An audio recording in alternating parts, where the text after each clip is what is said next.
Senhor presidente, senhoras e senhores deputados,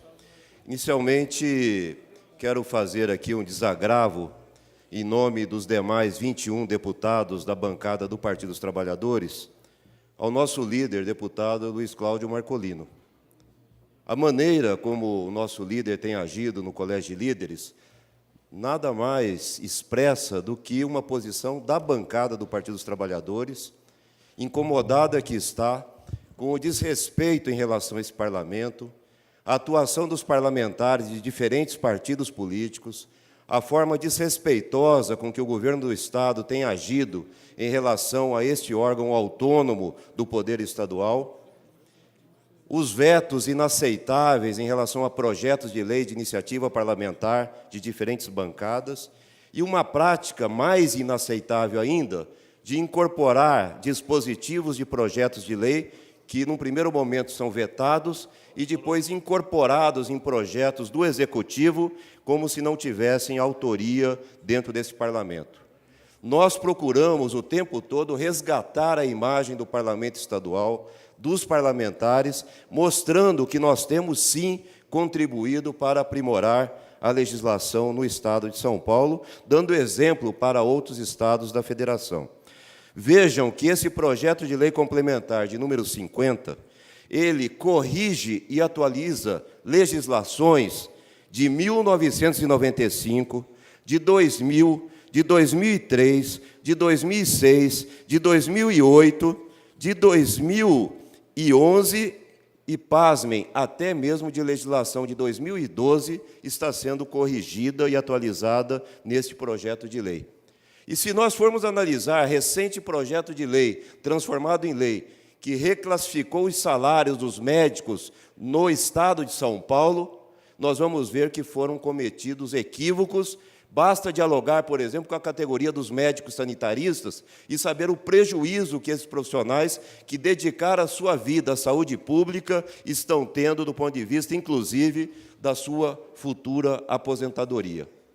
Esses equívocos poderiam ser evitados se houvesse uma prática de um diálogo permanente com as entidades sindicais, com as suas lideranças, em mesa de negociação, o que tem sido uma prática dos governos do Partido dos Trabalhadores, de tal maneira que a votação de um projeto não se faça como nós temos observado, de modo assodado.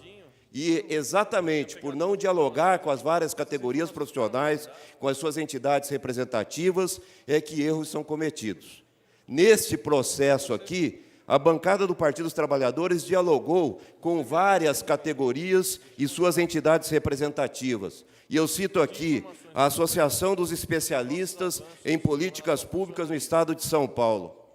a Associação dos Gestores Públicos no Estado de São Paulo, os agentes fiscais de renda,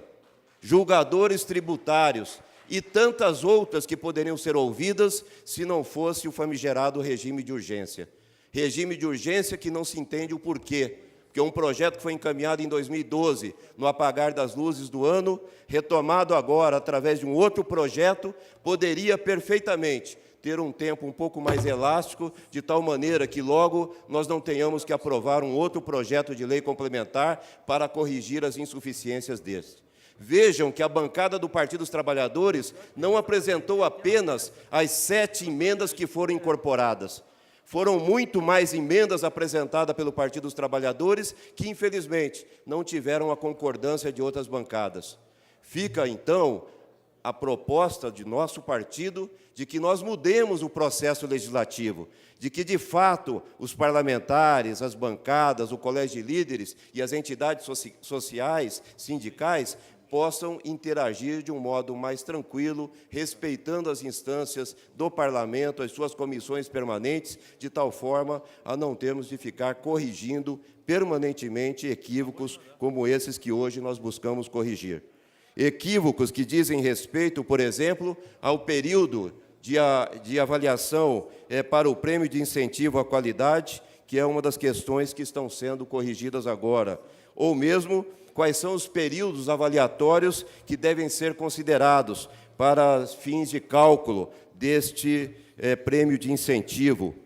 e várias outras questões aqui que eu não vou adentrar ao debate, porque eu sei que há uma expectativa de que nós não utilizemos este tempo de 15 minutos a que temos direito. Por outro lado, é importante dizer que nós temos o direito, como parlamentares que somos, de abordar qualquer tema desta tribuna.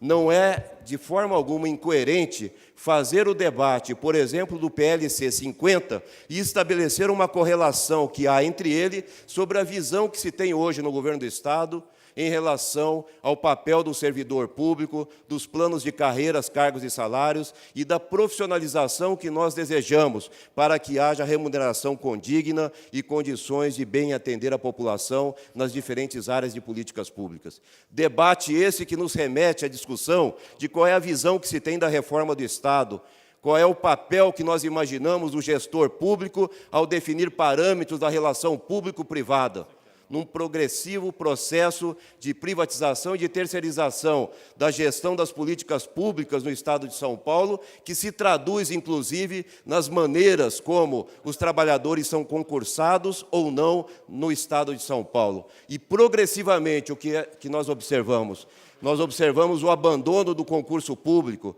nós observamos que já não se faz mais a evolução funcional, a ascensão na carreira por mérito e, progressivamente, nós temos a substituição desses trabalhadores concursados por contratos precários e, muitas vezes, por influência político-partidária ou de outra natureza. Então, o que nós queremos aqui, na Assembleia Legislativa de São Paulo, é recolocar o debate sobre o Estado em São Paulo, sobre as políticas públicas e sobre o papel dos servidores públicos que devem ser, ao nosso ver, do Partido dos Trabalhadores, respeitados por meio de planos de carreiras, cargos, salários e direito a uma aposentadoria condigna. Muito obrigado, senhor presidente.